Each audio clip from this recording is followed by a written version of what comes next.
ये आज का जो दर्स है ये हदीस नंबर 522 से शुरू हो रहा है। अल अदबुल मुफरद। इमाम बुखारी रहमतुल्लाह अलैह इस पर बाब का उन्वान कायम किया है, बाब नंबर 238। कहते हैं बीमार पुरसी करने वाले की बीमार से गुफ्तगू का बयान, कि जब कोई बंदा किसी बीमार के पास जाता है तो उसको बीमार के पास जाके गुफ्तगू कैसी करनी है।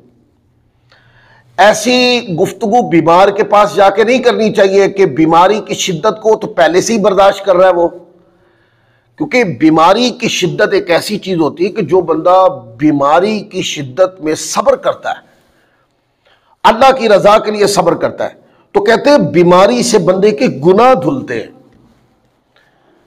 और बंदे को नेकियां मिलती हैं। उस तकलीफ पर सब्र करने से नेकियां मिलती हैं। और फिर एक और बात, वो भी इसी अल अदबुल मुफरद में पीछे हदीस गुजर चुकी, कि फरमाया कि एक बंदा था जो हालत सेहत के अंदर कुछ आमाल करता था, तस्बीह व तहलील करता था, जिक्र व अस्कार करता था, कुरान पढ़ता था, आदतन वो उमूर तर्क नहीं करता था।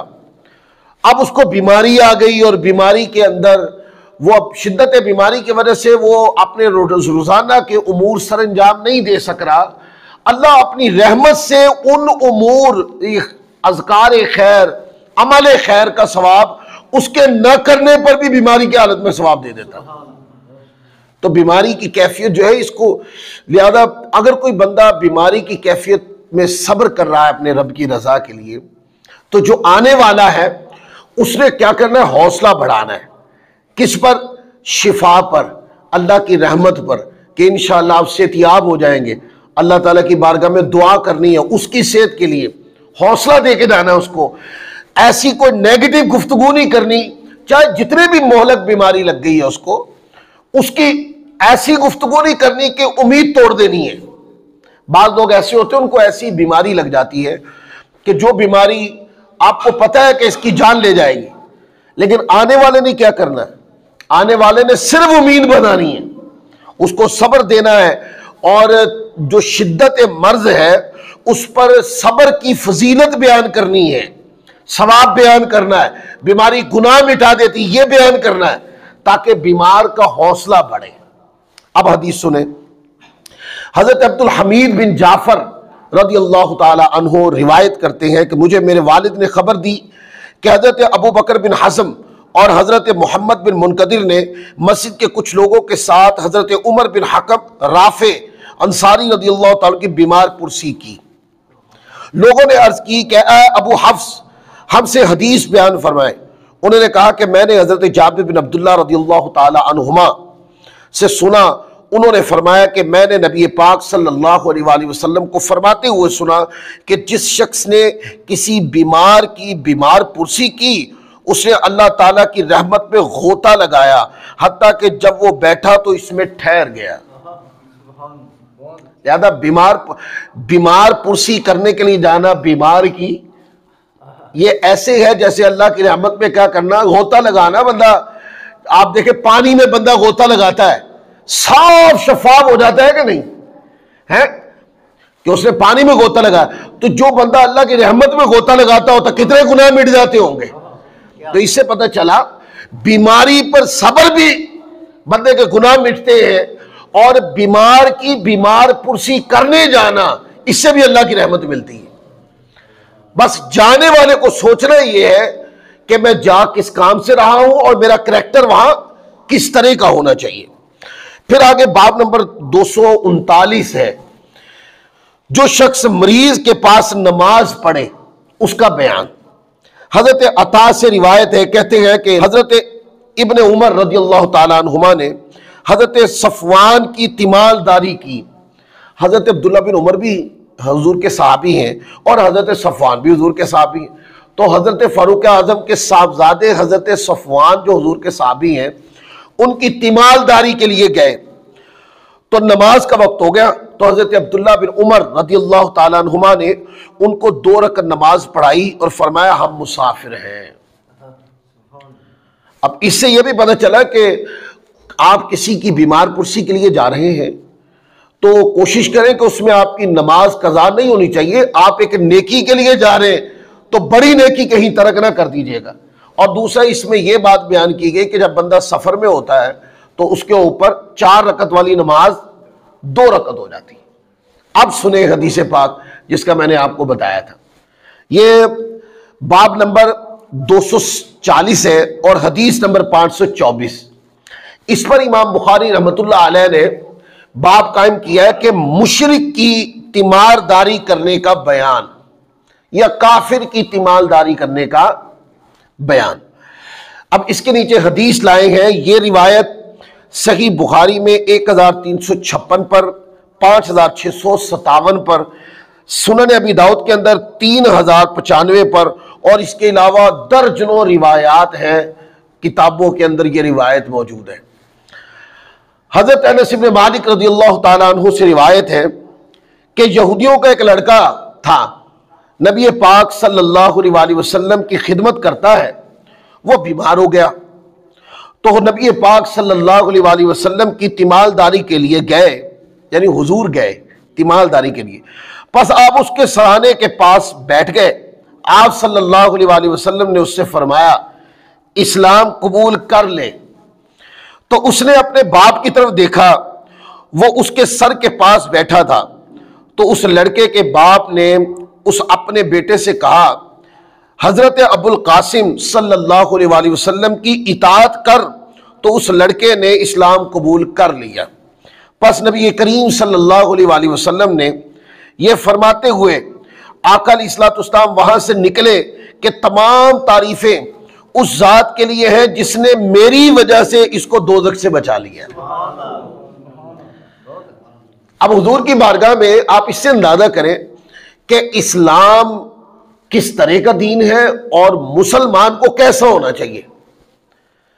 आपकी सोहबत में आप साहिब इल्म है, पढ़े लिखे हैं, और आपकी सोहबत में, आपकी मजलिस में कोई काफिर भी आके बैठ जाए ना, तो मजलिस से यूं धुतकार देना कि ये काफिर है, उठा दो इसको। जबकि वो मजलिस में तकरीब कारी करने नहीं आया, वो मजलिस के अंदर झगड़ा करने नहीं आया, वो मजलिस के अंदर फसाद बपा करने नहीं आया, ऐसे ही आगे बैठ गया आपकी बात सुनने के लिए। तो ये मुसलमान खतीब आलिम का या मुदर्रिस का या पढ़ाने सिखाने वाले का ये रवैया नहीं होना चाहिए कि वो कहे कि ये तो काफिर है, उठा दे इसको। नहीं, अगर वो आपकी बात सुनना चाहता है तो उसको अपनी बात सुनाए। किस अंदाज में? जैसे हुजूर अलैहिस्सलाम मीठी मीठी प्यारी प्यारी बातें करते, तो वो था तो बच्चा, लेकिन आका अलैहिस्सलाम की तरबियत किस तरह जामे थी कि वो हुजूर की तरबियत की तरफ खिंच गया, आका अलैहिस्सलाम के पास आके बैठने लगा। वो जो लफ्ज थे, वो प्यार भरी बातें, वो दिलों को फतह करने वाली बातें उसके दिल को फतह कर गई। हालांकि उसका बाप यहूदी था और उसको क्या डर नहीं होगा इस बात का कि मेरे बाप को पता चला कि मैं यहां आता हूं तो वो नाराज होगा, पर नहीं, बाप का डर इतना बड़ा नहीं था जितना हुजूर की बातों ने दिलों में घर कर लिया था। तो वो आके बैठता, हुजूर सहाबा से मुखातब होते, कभी आका के तबस्सुम को देखता, वो कभी हुजूर अलैहिस्सलाम के अल्फाज पर, कभी हुजूर के अल्फाज के मफाहीम पर, और जो रहमत हुजूर इंसानियत पे फरमा रहे थे, कभी उसको देखता, कभी वो आका अलैहिस्सलाम के खिराम नाज को देखता, तबस्सुम को देखता है, वजूद मुनव्वर के आज़ाए मुबारका के खिराम नाज को देखता। तो वो क्या करता, आका की मजलिस में बैठा रहता। और ये एक बार का वाकया नहीं है, वो कई बार आता और बैठा रहता। बाज मुतून को अगर देखें तो उससे ये पता चलता है कि वो 2 काम करता, चंद काम करता। उनमें से एक ये कि जब हुजूर अलैहिस्सलाम नालैन अक़दस उतारते तो वो नालैन अक़दस उठा लेता और लोटा पानी का भर कर ना तो वहां रख लेता। जब हुजूर वुजू करते तो मौका तलाश करता कि वुजू का मौका मुझे मिल जाए। तो बाज रिवायात के मुतून को जोड़ते हैं तो पता चलता है कि उसको हुजूर को वुजू करवाने का मौका भी मिला और नालैन मुक़द्दस उठाने का मौका भी उसको मिला। तो वो नालैन उठा लेता और साथ पानी भर के हुजूर को वुजू करवा देता, खिदमत सरंजाम देता। आपको पता कोई खिदमत कब करता है? जब कोई किसी की मोहब्बत पे फना हो जाता है ना। ये सिर्फ मोहब्बत नहीं है, ये मोहब्बत की फनाइयत है कि आका अलैहिस्सलाम की खिदमत के लिए वो तैयार हो गया। और इससे अगली बात, हुजूर की मजलिस में आता है, वो आका के पास बैठता है, हुजूर अलैहिस्सलाम की तालीमात को सुनता, महजूज होता है और उसकी दिल लगी बन गई है हुजूर की मजलिस। लेकिन आका अलैहिस्सलाम ने उसको डायरेक्ट फरमाया नहीं कि बेटे मेरा कलीमा पढ़ लो, नहीं। आका अलैहिस्सलाम इस बात को जानते थे कि ये तरबियत इसकी मुकम्मल हो रही है, एक वक्त ऐसा आएगा ये खुद अपने दिल को फतह करेगा। तो इससे यह पता चला कि इस्लाम जबर का दीन नहीं है, इस्लाम तलवार के जरिए नहीं फैला, इस्लाम हुस्न अखलाक से फैला। इस्लाम ने तलवार तब उठाई है जब सामने वाले ने तलवार इस्लाम के लिए उठाई है, फिर इस्लाम ने तलवार उठाई है अपने डिफेंस में। वगरना दिल तो फतह अखलाक से ही हुए ना, दिल तो फतह आला किरदार से हुए, दिल फतह हुए तालीमात से। जो तालीमात सुनते, तो आप देखें कितने सहाबा थे तालीमात सुनकर हुजूर अलैहिस्सलाम के कदमों में गिर के मुसलमान हो गए। तो हुजूर की गुफ्तगू सुनता तो आका अलैहिस्सलाम उसको सिर्फ अपनी गुफ्तगू सुनाते। हत्ता कि हदीस पाक में आता वो बीमार हो गया तो आका अलैहिस्सलाम ने ये पूछा कि वो जो आने वाला था वो अब आता नहीं। इसका मतलब ये है अगर जब वो काफिर था लेकिन हुजूर की निगाह से दूर नहीं था, क्योंकि आका अलैहिस्सलाम उसको हुजूर की निगाह अक़दस ने मंशूर बना लिया था।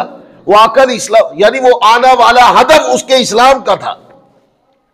तो हुजूर अलैहिस्सलाम ने पूछा तो पता करने के बाद पता चला कि वो तो बीमार है। अब हुजूर अलैहिस्सलाम इंसानी तकाजे को निभाते हुए आका अलैहिस्सलाम चले गए, उसकी अयादत के लिए चले गए और दावत इस्लाम के लिए भी कहने चले गए। तो आका अलैहिस्सलाम जाकर मरीज के सरहाने की तरफ दाएं तरफ जाकर हुजूर बैठ गए और जब हुजूर बैठ गए तो आका अलैहिस्सलाम की निगाह ये बात जान गई कि अब इसकी जिंदगी के याम खत्म हो गए। तो हुजूर अलैहिस्सलाम ने पहले तो कभी नहीं फरमाया, वो तो रोजाना ही हुजूर की बारगाह में आता था, आज फरमाया कि बेटे मेरा कलीमा पढ़ लो, यानी मुसलमान हो जाओ। अब ये बड़ी कशमकश थी। वह दुहा का चेहरा जो था वो उसका मंशूर भी था, उसी से वो महजूज भी था, उसी में वो मुदगम भी था, वही उसका इश्क था, वही उसका जुनून था। अब हुजूर फरमा रहे हैं कि मुसलमान हो जाओ, तो वो अपने बाप के चेहरे की तरफ देखता है कि मैं मुसलमान हो जाऊं। ये देखना ये था कि बाप मैं मुसलमान हो जाऊं। तो हदीस पाक में आता है कि उसके बाप ने कहा कि मुसलमान हो जाओ। उलमा फरमाते कि यहां पर बाप का इजाजत देना, हुजूर का नाम लेके इजाजत देना, ये यूं ही है कि बेटे कलिमा पढ़ लो, यूं चल के मोहम्मद मुस्तफा किसी के घर दावत देने थोड़ी आते हैं। तुम्हारे घर में तो चल के दावत देने आए हैं। हत्ता कि उन्होंने कलिमा पढ़ लिया और कलिमा पढ़ के वो क्या हो गए? मुसलमान हो गए, साथ सहाबी भी हो गए। सहाबी अमल से नहीं बनता, सहाबा जैसे आमाल नहीं कर सकता कोई भी, लेकिन सहाबियत अमल से नहीं बनती। सहाबियत जो है ये सोबत मुस्तफा से और दीदार मुस्तफा से बनती है। ईमान की हालत में आका की जात अक़दस को देखना और फिर ईमान पर खातिमा हो जाना, यह सहाबी होने की दलील है। तो कलिमा पढ़ लिया, हुजूर मुस्कुरा दिए। आका अलैहिस्सलाम वहां से ये कहते हुए बाहर तशरीफ ले गए, फरमाया कि तमाम तारीफें अल्लाह के लिए कि जिसने इसको मेरी वजह से दोज़ख से निजात दे दी। वो कहते हैं आका अलैहिस्सलाम अभी आप उनके घर से बाहर नहीं गए थे तो वो हजरत जो साहबी रसूल थे वो दुनिया से पर्दा कर गए। बाद रिवायात में आता है कि फिर उनको कफनाना, गुस्ल देना, जनाजा पढ़ाना, उनके बाप ने ये काम भी साहबा और हुजूर के सुपुर्द कर दिया। जब ये आप ही का हो गया है तो आपके मजहब के मुताबिक इसका जनाजा भी हो, इसकी तदफीन भी हो और इसको कफनाया भी जाए, गुस्ल भी दिया जाए। तो फिर सहाबा ने उनको गुस्ल भी दिया, सहाबा ने उनको कफन भी दिया और मुस्तफा ने उनका जनाजा पढ़ाया। तो इससे क्या पता चला कि मालदारी एक ऐसी चीज है, इंसानी सतह को सामने रखकर इंसानी सतह को सामने रखकर अगर एक मिसाल कोई बंदा बीमार है और मुसलमान नहीं है, हम किसी काफिर के साथ उनकी दीनी मजालिस को ना सुन सकते ना उसमें बैठ सकते। मुशरिकीन से दूर होना और उनसे खाना पीना और ये चीजें इस बुनियाद पर है कि उनकी मजहबी रसूमात में नहीं जा सकते। लेकिन अगर कोई काफिर मोहल्ले में रहता है और वो बीमार है तो क्या इस्लाम इसकी भी इजाजत नहीं देता कि आप उससे पूछ लें कि आप खैरियत से हैं, आप ठीक है, क्या आपने दवाई ले ली है, आप दवाई ले लीजिए। तो खैरियत दरियाफ्त करना, तिमालदारी करना, तो ये क्या है, ये हुजूर अलैहिस्सलाम के वो तरीके हैं जो आपकी सीरत ने सिखाए हैं। फिर आगे देखें, हदीस नंबर 525 है अल अदबुल मुफरद में। इस पर इमाम बुखारी रहमतुल्लाह अलैह एक बाब कायम किया है, 241 नंबर बाब। कहते हैं मरीज से क्या कहा जाए, इसका बयान, कि मरीज के पास आप गए हैं तो क्या कहना चाहिए। ये जो रिवायत हम पढ़ रहे हैं, ये रिवायत सही बुखारी में 1889, 3926, 5654, सही मुस्लिम में 1376। ये मैं अक्सर यूं हवाले पता क्यों पढ़ता होता हूं, आप मेरे दुरूस सुनेंगे तो वहां स्क्रीन के ऊपर किताबें आ जाती हैं। ये सिर्फ इसलिए है कि बाज लोग, हमारे सादा लोगों को जब हम कोई हदीस बयान करते हो तो कहते हैं ये ज़ईफ़ है, खासकर वो जिन अहादीस का ताल्लुक मोतकदार यानी अकायद से होता है या फजाइल से होता है, तो सामने वाले के पास इससे बड़ी कोई दलील नहीं है कि ये हदीस ज़ईफ़ है। और जब आपको दर्जन से ज्यादा किताबों से हदीस निकाल देंगे तो मुल्ला लोग फिर किस किस को ज़ईफ़ कहेंगे। इसलिए फिर एक से ज्यादा हवाले पढ़ दिए जाते हैं कि जो बात है रिवायत करने वाले जो है वो भी अजीम है और ये रिवायत जो है ये बहुत ज्यादा किताबों में आई है। हजरत आयशा सिद्दीका तय्यबा ताहिरा आबिदा जाहिदा रज़ियल्लाहु ताला अन्हा से रिवायत है, फरमाती है कि जब रसूल पाक सल्लल्लाहु अलैहि वसल्लम मदीना मुनव्वरा तशरीफ लाए तो हजरत अबू बकर सिद्दीक और हजरत बिलाल हबशी रज़ियल्लाहु ताला अन्हुमा को बुखार हो गया। आप फरमाती है कि मैं इन दोनों साहिबान के पास गई, मैंने कहा कि ए अब्बा जान आप कैसे हैं और ए बिलाल आप कैसे हैं। कहा कि हजरत अबू बकर सिद्दीक रज़ियल्लाहु ताला अन्हु को जब बुखार होता तो कहते हर शख्स को उसके अहल यानी घर में सुबह के वक्त सलाम किया जाता है और मौत उसके जूते के तस्मे से भी ज्यादा उसके करीब होती है। और हजरत बिलाल रज़ियल्लाहु ताला अन्हो का जब बुखार खत्म हो जाता तो अपनी आवाज को बुलंद करते और ये कहते ऐ काश कि मुझे मालूम हो जाए कि मैं रात किसी ऐसी वादी में बसर करूंगा कि मेरे आस पास अज़खुर और जलील दो किस्म की घास होगी। और कहा कि मैं मुजन्ना के पानियों तक किसी दिन पहुंच पाऊंगा और क्या मेरे लिए शामा और तुफैल जाहिर होंगे। हजरत आयशा सिद्दीका रज़ियल्लाहु ताला अन्हा फरमाती हैं, बस मैं रसूल पाक सल्लल्लाहु अलैहि वसल्लम की खिदमत में हाजिर हुई और मैंने आप सल्लल्लाहु अलैहि वसल्लम को बताया तो आपने फरमाया, ऐ अल्लाह हमारे लिए मदीना को इतना महबूब बना दे जितना तूने मक्का को हमारे लिए महबूब बनाया है, या इससे भी ज्यादा, और इसको दुरुस्त फरमा और हमारे लिए इसके सा और मुद में बरकत अता फरमा और इसके बुखार को दूर मुंतकिल फरमा। अब ये सारी रिवायत अब इस रिवायत के अंदर बयान किया हुआ।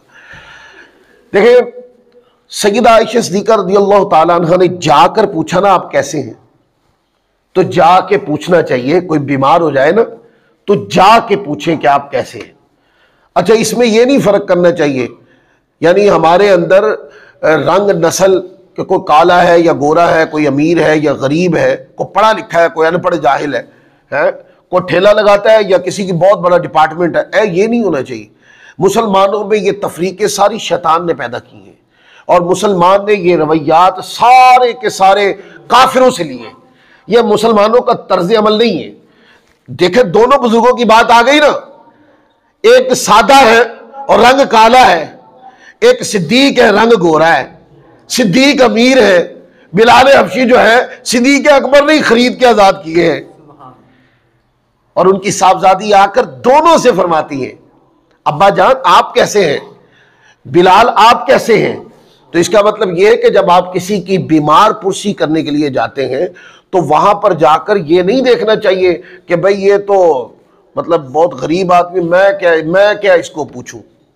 बाज लोगों के अंदर ना अमीरी का सरिया आया होता है, हालांकि मौत के बाद सब बराबर ही हो जाने। ये थोड़ी है कि अमीर को कफन जो है ना वो सोने का पहनाया जाएगा, नहीं, वो एक ही कपड़ा होगा, उसका रेट भी एक ही होता है जो कफन पहनाया जाता है। और जिस वक्त मौत आती है ना, अमीर और गरीब दोनों बराबर पड़े होते हैं।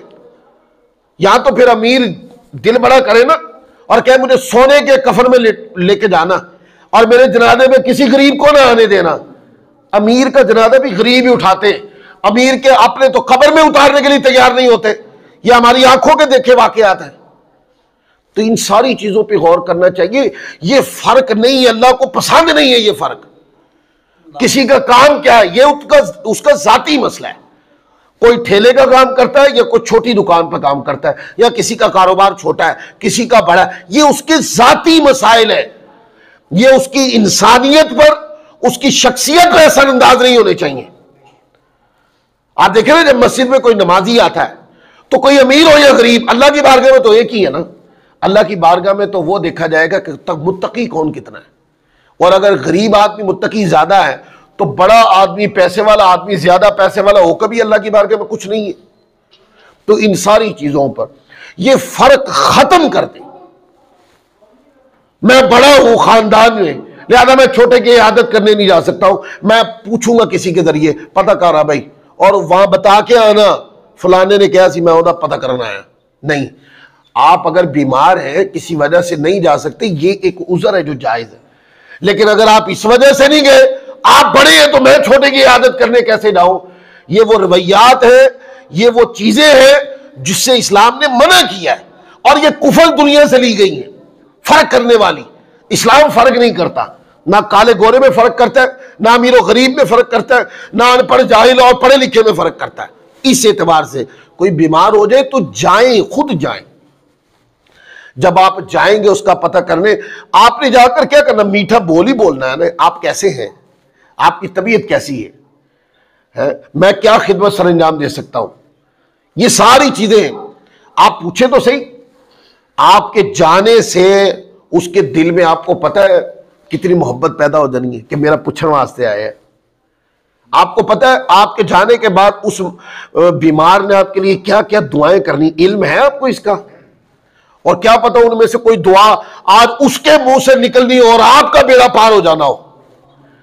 दुनिया का वड्डापन तानू पार लावे या ना लावे, हो सकता है बीमार की दुआ आपको पार लगा दे। तो इसलिए जाएं, बड़ा छोटा मत देखें, अमीर गरीब मत देख, काला गोरा मत देखें, पढ़ा लिखा या पर ना देखें। जाएं और जाकर पूछे आपकी सेहत कैसी है, आपकी तबीयत कैसी है, और वहां हौसला बढ़ाएं। देखें सैयदा आयशा सिद्दीका किन की बेटी थी, सैयदना सिद्दीक़ अकबर। और तमाम सहाबा में जानते, सारे सहाबा जानते हैं कि सैयदना सिद्दीक़ अकबर वो हस्ती हैं जो हुजूर के बिल्कुल साथ रहते थे। बड़े बड़े फैसलों में वो हुजूर के मुशावरती रहते, बड़ी बड़ी मजालिस के अंदर जाना होता तो साथ जाते, बड़ी बड़ी दावतों में हुजूर उनको साथ लेकर जाते। इवन के अगर हुजूर कहीं गए हैं तो आका की मौजूदगी में, कि हुजूर कहीं गए हैं तो अदम मौजूदगी में नमाज वो पढ़ाते। हत्ता कि जब हुजूर अलैहिस्सलाम का विसाल ज़ाहिरी के दिन करीब है तो सिद्दीक़ अकबर को फरमाया कि मुसल्ले पे नमाज पढ़ाओ। और आका के हुक्म पर 3 दिन सिद्दीक़ अकबर नमाज पढ़ाते रहे। ठीक है, आपकी साहबजादी आती हैं और वो अपने वालिद को भी पूछती हैं, और वालिद ने जो गुलाम खरीद कर आजाद कर दिए थे उनसे भी उसी तरह पूछती। तो ये हम जैसे लोगों को ये दर्स दिया गया, ये सिखाया और समझाया गया कि हमारा करैक्टर कैसा होना चाहिए। मोहल्ले में कोई मेरा रिश्तेदार है, मैं फिर पूछूंगा वो बीमार है तो, कोई मेरा दोस्त है तो उसको पूछ लूंगा। लेकिन एक बंदा मोहल्लेदार है, मेरी इतनी इसके साथ फ्रैंकनेस ही की जरूरत है उन्हें पूछना भी तू बीमार है कि नहीं, तू कैवे है ना। इस्लाम से बढ़ के कौन सा रिश्ता होता है, बोलिए। कुरान मजीद ने फरमाया इन्नमल मुमिनून इख्वा, मोमिनीन आपस में भाई भाई है। आका अलैहिस्सलाम ने फरमाया कामिल मुसलमान वो होता है जो अपने लिए पसंद करे, वो अपने भाई के लिए भी पसंद करे, वो कामिल मोमिन होता है। तो जो बंदा ये फर्क करता है कि ये मेरा दोस्त होगा तो जाऊंगा, कोई रिश्तेदार होगा तो जाऊंगा, जिसको मैं जानता होगा तो जाऊंगा, जिसको मैं जानता नहीं मैं उसको पूछूंगा नहीं, ये फर्क नहीं, इस्लाम ने मना कर दिया इससे।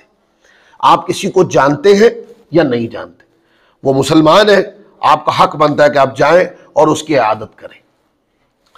फिर आगे देखें, कहते हैं कि सैयदना सिद्दीक़ अकबर रज़ियल्लाहु ताला अन्हु, आप ये बात अक्सर जब बुखार होता तो बुखार की कैफियत में आप अक्सर ये कलाम करते कि हर शख्स को उसके अहल यानी घर में सुबह के वक्त सलाम किया जाता है और मौत उसके जूते के तस्मे से भी ज्यादा उसके करीब होती है।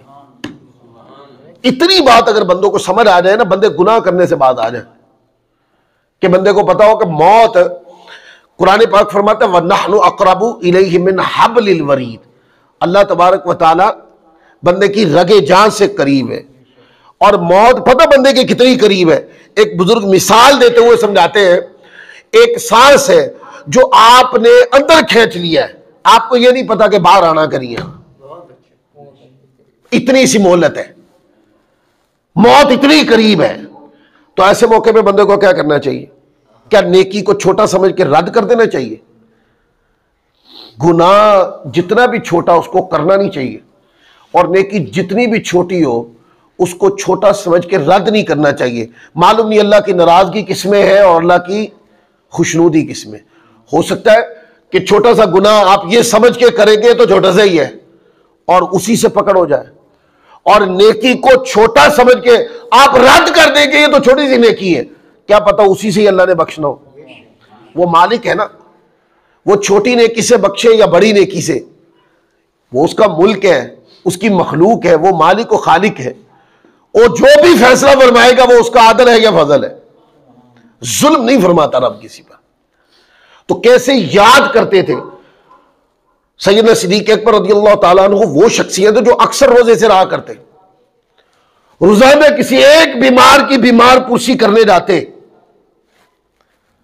और जनाजा देखते ना तो नहीं देखते कि जनाजा किसका, आपने का खैर करना, ये नहीं देख, वो जाके जनाजे में शिरकत करते और देखते कि कोई भूखा तो नहीं है, तो कोशिश करते रोजाना एक बंदे को खाना खिलाते। ये वो 4 काम है कि वो अक्सर फरमाया करते। और आका अलैहिस्सलाम ने एक दिन सहाबा किराम से पूछा कि तुम में से कोई है कि जिसने आज जिस सुबह रोजे से की हो? सिद्दीक़ अकबर ने फरमाया नाम मैंने, और फरमाया कि आज किसी का जनाजा पड़ा हो? सिद्दीक़ अकबर ने कहा नाम मैं। बीमार की बीमार पुरसी की हो? सिद्दीक़ अकबर ने कहा नाम मैं। फरमाया किसी मिस्कीन को खाना खिलाया हो? सिद्दीक़ अकबर रज़ियल्लाहु अन्हु नाम मैं। तो आका अलैहिस्सलाम ने फरमाया कि किसी जन्नती को देखना तो इनको देख लो। बीमार की बीमार पुरसी करने जाना ये जन्नती होने की अलामत है। किसी का जनाजा देखकर शामिल हो जाना, उसकी मग़फ़िरत की दुआ करना, ये बंदे के जन्नती होने की, यानी ये वो चीजें हैं जो अल्लाह तबारक व तआला की रहमत अगर इरादा फरमाए तो बंदा इसी जरिए से बख्शा जाए। कोई मिस्कीन है तो खाना खिला दे, वगरना मौत का जो लम्हा है ना वो बस इतना ही है, या सांस निकाल दिया तो वापस लेने का पता नहीं, और अगर अंदर खींच लिया तो बाहर आने का पता नहीं। लिहाजा इतनी मोहलत के अंदर कोई नेकी करनी है तो कर डाले। फिर इसी तरह हजरत बिलाल हबशी रज़ियल्लाहु ताला अन्हु, वो भी अक्सर जब बुखार होता या बुखार खत्म हो जाता तो वो बुलंद आवाज से कहते हैं, काश मुझे मालूम हो जाए कि मैं रात किसी ऐसी वादी में बसर करूंगा कि मेरे आस पास अज़खुर और जलील 2 घास है होगी। कब्रिस्तान क्यों नहीं है ना ये चीजें? कह रहे मुझे इल्म नहीं है कि कौन सी रात है जो मैं कब्रिस्तान में गुजारूंगा। लिहाजा जब बंदे को बुखार हो तो जहां पर वो रज़ाए रब्बी के लिए सब्र करता है, उस बुखार के, उस बीमारी पर तकलीफ आने पर वो रज़ाए रब्बी पर सब्र करता है, उसको साथ ये दुआ करनी चाहिए अंदर ही अंदर, हमारी के करीम अगर ये बीमारी, ये बुखार, ये मेरी मौत की वजह बनना है तो मालिक के करीम मुझे अपनी रजा पे मौत अता फरमाना। मुझे आफियत के साथ अपनी रजा पे मौत अता फरमाना। कि बाद मरतबा आप देखते हैं कि बहुत बड़ी बीमारी होती है, बंदा सेहतियाब हो जाता है, ये तो रब का करम है ना। और बाज मरतबा छोटी सा पेट दर्द होता है, लोग बाहर बातें कर रहे होते हैं, बस थोड़ा या पेट दर्द तो है तो फौत हो गए। तो जब कोई इस तरह की बीमारी हो तो बंदे को दुआ करनी चाहिए, क्या ऐ मौला मुझे इस बीमारी से शिफा अता फरमा, इसलिए कि मैं बाद में नेकियों में, तेरी रजा में, तेरे दीन की ताबेदारी में, तेरे नबी की सुन्नत में, उनकी सीरत के मुताबिक जिंदगी बसर करूं। ये नीयतें शामिल कर लें। और बाग परवरदिगार अगर इस बीमारी में मुझे मौत आनी है तो मुझे मौत आफियत के साथ अपनी रजा पे नसीब फरमा। यह सहाबा किराम का तरीका है। फिर हदीस पाक के आखिरी जुमलों पे गौर करें। आज हम लोग जब मदीना पाक का जिक्र आता है तो आप देखते हैं कैसे तबीयतों में एक दीवानगी मचल जाती है। और कई लोग अहले सुन्नत में तो हम तो मदीने की याद में नाते पढ़ते हैं और मदीना तैयबा को याद करते हैं, शब रोज़ दुआ करते हैं, मौला वो दरो दीवार दिखा हमें भी जहाँ तेरे हबीब पाक सल्लल्लाहु अलैहि वसल्लम के नालैन मुक़द्दसैन लगे, जहाँ तेरे हबीब के प्यारे चलते थे। पाक परवरदिगार वो दिखावा हमें, वो मनाजिर दिखा जहाँ तेरे प्यारे और तेरा प्यारा हबीब चलता था। तो हम दुआएं मांगते हैं। लोग कहते कि की जरूरत है इन्ना मदीना पाक का जिक्र करन दी। बाज लोगों को चुभन भी होती है ना, उनका ना तो नाम ले, हमारे पास इतना टाइम नहीं, उनका नाम ले बताएं वो नमाज कैसे पढ़ते हैं, उनकी मस्जिद में अजान शुरू कैसे होती है। हमारे यहाँ तो सलात इस्लाम से होती है और टन टन टन से शुरू होती है। तो अब इतनी बात करेंगे तो लंबा हो जाएगा बयान। तो आप देखते हैं बड़े लोगों को किड़ है इसके अंदर, चिड़ भी है, किड़ भी है। भाई जितनी देर आपने ये जिक्र करना है आप तस्बीह पढ़ ले। आपने कोई यार तस्बीह भी पढ़ते हैं हम, आपको क्यों हमारे ऊपर शक है?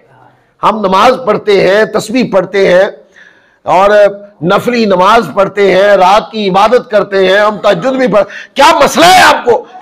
सारे काम करने के बाद और जब दियारे हबीब की बात आती है तो दीवानगी में खुद मचलते नहीं है, दीवानगी निकल आती है। मदीना पाक आपको पता है कौन सी जगह है? आका अलैहिस्सलाम की विलादत कहां हुई? अभी आप खुद बताएंगे। हुजूर की विलादत कहां हुई थी? मक्का पाक में हुई है ना। आज भी हाजी हज करने जाए या उम्रा ज़ायरीन जाते हैं तो वहां एक घर है जहां वो लाइब्रेरी बन गई है, वो आका अलैहिस्सलाम का मौलद पाक है। हुजूर वहां आपकी विलादत तैयबा हुई। अब इससे बढ़कर तो दलील नहीं दे सकता हूं कि मक्का में हुजूर की विलादत तैयबा और मदीना में हुजूर का जो जुनून था ना, मजार मदीना में बना। अब बताएं, लोग पूछते हैं कि मक्का से मोहब्बत होनी चाहिए, मदीना से जुनून क्यों है? और भाई हमें मक्का की मोहब्बत भी जुनून ही है यार। आप कभी हमारे पास आकर बैठो, आपको बताएं कि मक्का से मोहब्बत हम कैसे करते हैं। लेकिन जब इन दो मोहब्बतों में अगर पहली बात तो हम फर्क करते नहीं, लेकिन जब आप जैसे लोग फर्क कर लें या कह के फर्क करके दसो तो फर्क करके बता रहे मदीना की मोहब्बत ज्यादा उबलती है हमारे दिलों में, क्योंकि मक्का के अंदर काबा है और मदीना में जिसने काबा को किबला बनाया वो नबी रहमान फरमाया। मक्का के अंदर काबा जो है ना वो नमाज का किबला है और मदीना में जो गुंबद खजरा है ना वो शाक का किबला है। सही मुस्लिम जैसी हदीसें आप उठा के पढ़े किताबों में, कहते कुर्बे क़यामत से पहले पूरी दुनिया से ईमान सिमट कर मदीना में आ जाएगा। एक रिवायत में है मक्का और मदीना के माबैन आ जाएगा और एक रिवायत में जो सही मुस्लिम शरीफ किताबुल ईमान के अंदर है कहा कि ईमान सिमट कर मदीना आ जाएगा। तो कुर्बे क़यामत भी ईमान का तहफ़्फ़ुज़ नालैन मुस्तफ़ा में होगा, हुजूर अलैहिस्सलाम के नालैन मुक़द्दस में। तो फिर मेरा दिल उधर खिंचे ना तो और क्या करे, मैं उस याद में रोऊं ना तो और क्या करूं, उस और वहां जाने की तमन्ना ना करूं तो और क्या करूं, बताओ। तो अब हदीस पाक के लफ्ज आ गए। जो जज्बात का इजहार मैंने किया, कोई ये कह के रद्द न कर दे कि ये तो कारी साहब के जज्बात हैं। मैं वो लफ्ज पढ़ देता हूं हदीस पाक के कि सय्यदा आयशा सिद्दीक़ा रज़ियल्लाहु ताला अन्हा फरमाती हैं, बस मैं रसूल पाक सल्लल्लाहु अलैहि वसल्लम की खिदमत में हाजिर हुई और मैंने आपको बताया तो आपने फरमाया, दुआ की, हुजूर ने दुआ की और कहा, फ़क़ाला अल्लाहुम्मा हब्बिब इलैना अल मदीना था, आका अलैहिस्सलाम ने दुआ किया, अल्लाह हमारे लिए मदीना को इतना महबूब बना दे जितना तूने काबा को बनाया। अब अगले जुमले भी पढ़ दूं, और आगे हुजूर अलैहिस्सलाम ने फरमाया इतना महबूब बना दे जितना काबा यानी मक्का को महबूब बनाया, या इससे भी ज्यादा फरमा दे। तो बात ही खत्म हो गई कि हुजूर ने दुआ दी, ऐ मौला हम मदीना पाक इतना महबूब बना दे हमारे लिए कि जैसे काबा जैसे मदीना मक्का है, और इससे भी ज्यादा मदीना जो है ना वो मक्का से भी ज्यादा। ऐ मालिक करीम हमारे दिलों में उसकी मोहब्बत बढ़ा दे। और फिर आगे आका अलैहिस्सलाम ने फरमाया हमारे लिए इसके सा और मुद में बरकत अता फरमा। सा और मुद जो होते हैं ना तोलने वाले पैमाने होते हैं, तो हमारे मालिक करीम मदीना पाक का जो रिस्क जो है जिसमें तोला जाता है ना मालिक करीम, उन पैमानों के अंदर भी बरकत दे दे। क्यों? कोई भी आए ना तो भुखा ना जाए। अब जो भी कई उम्रा करके आए हैं मदीना पाक च कभी को भुखा देखे? बोलिए। मदीना पाक में मेरी तहकीक के मुताबिक जो मैंने दोस्त अहबाब से मिलकर जो मुझ तक बात पहुंची है वो ये है कि मदीना में देने वाले ज्यादा हैं, लेने वाले कम हैं। देने वाले ज्यादा हैं, वो ढूंढते फिरते हैं कि लेने वाले आ जाएं। क्यों? हुजूर ने इस मदीना पाक के सा और मुद में आका ने बरकत की दुआ दे दी। अब क़यामत तक मदीना के सा और मुद की बरकत कभी खत्म नहीं हो सकती। ज़ाहिरीन आते रहेंगे मदीना पर फिदा होने वाले, यहां से लंगर खा के पलते रहेंगे, इधर लंगर की कमी कभी नहीं होगी। फिर कैफियत अपनी अपनी। मक्का पाक में जब बंदा जाता है ना तो काबतुल्लाह को पहली नजर देखता है ना तो गुनाह याद करके बंदा बह पड़ता है, इकरार करता है, ऐ मौला मैं गुनहगार हूं, मैं सारे गुनाह किए, मैं इसका इकरारी भी हूं, मैं कोई गुनाह तेरी बारगाह में मेरी छुपा रहा, आज तेरी बारगाह में अपने गुनाहों की गठरी ला के रख दी है। ऐ मालिक के करीम मौला मेरे गुनाह साफ कर दे, मेरे गुनाह पाक कर दे।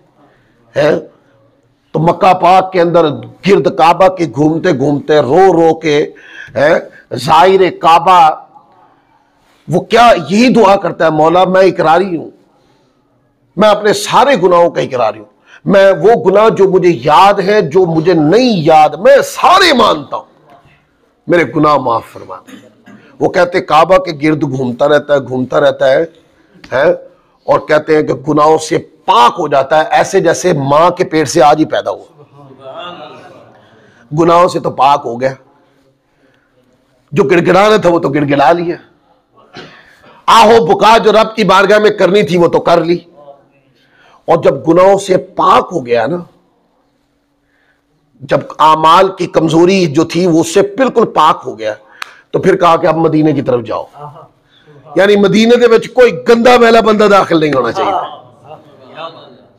और मदीना पाक के अंदर जब बंदा जाता है, ये बुखारी मुस्लिम में मैंने हदीस पढ़ के बताया था कि आमाल की वजह से मुजर्रदन फी नफ्सिही, ये दो लफ्ज बोल रहा हूं, आमाल की वजह से मुजर्रदन और फी नफ्सिही बंदे की बख्शिश नहीं होती। बख्शिश बंदे की अल्लाह की रहमत से होती है। और वमा अरसलना का इल्ला रहमतल लिल आलमीन कौन है? बोलिए, हुजूर है। रहमतुल लिल आलमीन कौन है? आका की जात है। और बख्शिश किससे होती है? अल्लाह की रहमत से, रहमत से बख्शिश होती है। रहमत है रब की, सूरत उसकी मोहम्मद मुस्तफा। अमाल की कमी तो खत्म हो गई, मक्का पाक के अंदर बंदा पाक हो गया, और जब मदीना पाक में गया तो बख्शिश का खैराती होके गया था कि हुजूर अपनी रहमत में कबूल फरमा ले।